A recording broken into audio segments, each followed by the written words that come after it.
1 वाटी बेसन, अर्धी वाटी साखर, अर्धी वाटी तूप, अर्धी वाटी तेल. तेल आणि तूप एकत्र करून गरम करून घेऊया. एका कढईमध्ये आपण 1 तारी साखरेचा पाक बनवून घेऊया.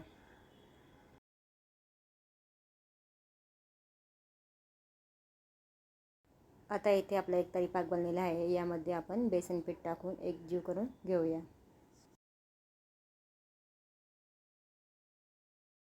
बेसनच्या गुठळ्या राहता कामा नये अशा प्रकारे आपल्याला बेसन हलवून घ्यायचं आहे. त्यामध्ये गरम झालेलं तूप आणि तेलाचे मिश्रण हळूहळू पळीच्या साहाय्याने ओतून आपल्याला एकजीव करून घ्यायचं आहे. हीच प्रोसेस आपल्याला हे बॅटर व्यवस्थित फुलत तोपर्यंत आपल्याला करून घ्यायचं आहे.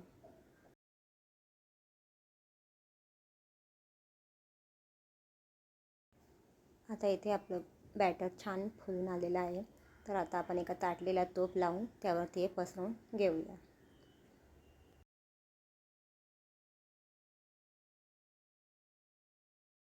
हे थोडं थंड झालं की त्याच्या आपण वड्या पाडून घेऊया.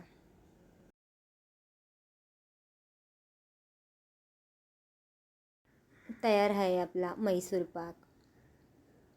अगदी कमी वेळात आणि झटपट तयार होणारी रेसिपी म्हणजे म्हैसूर पाक. नक्की बनवून पहा. रेसिपी आवडली असेल तर नक्की एक लाईक करा. धन्यवाद रेसिपी पाहिल्याबद्दल.